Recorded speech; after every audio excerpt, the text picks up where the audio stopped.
How can you say na hindi mo alam?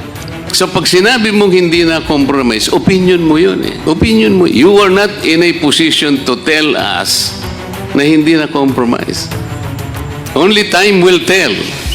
Madam, dito po sa binasa kong provision kanina, Mr. Chair, kayo po ang may karapatang gumawa ng isang comprehensive program kung paano isasakatuparan ang pag-audit sang-ayon po sa pamantayan ng ating saligang batas.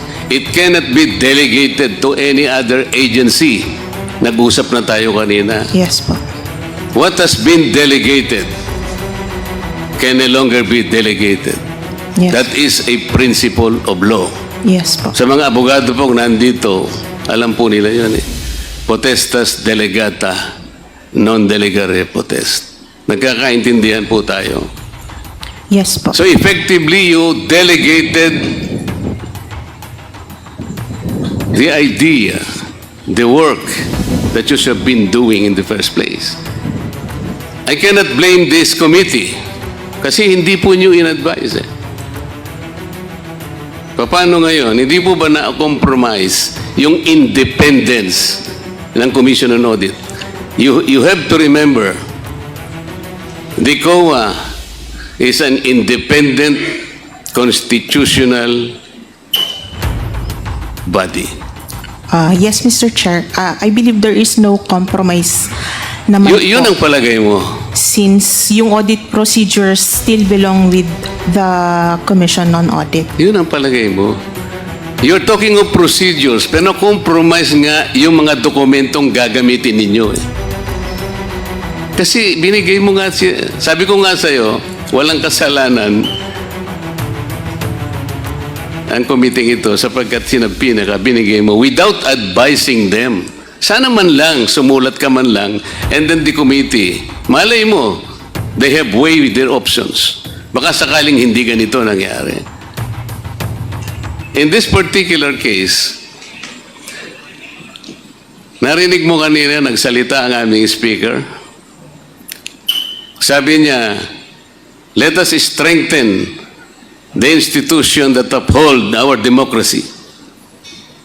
Pero po, doon sa ginawa po ninyo, did you strengthen the foundation and the independence, the authority of the COA as enshrined in the Constitution? Mr. Chair, dun po sa compliance po namin, we emphasized on the confidentiality of the information. So kami din po, hindi rin po namin in-expect that it would be released to the public. Hindi mo alam ang nature ng pagdinig dito sa House of Representatives. This is always public. Ikaw naman. How can you say na hindi mo alam? Sa inyo po kasi confidential. Iba po yung modality nyo because this is audit. Pero once na binigay mo dito, the House of Representatives and all the committees will conduct and undertake meetings publicly. Wala po kaming private meetings. So pag sinabi mong hindi na compromise, opinion mo yun eh. Opinion mo. You are not in a position to tell us na hindi na compromise. Only time will tell. Siguro po dapat pinaalam po ninyo.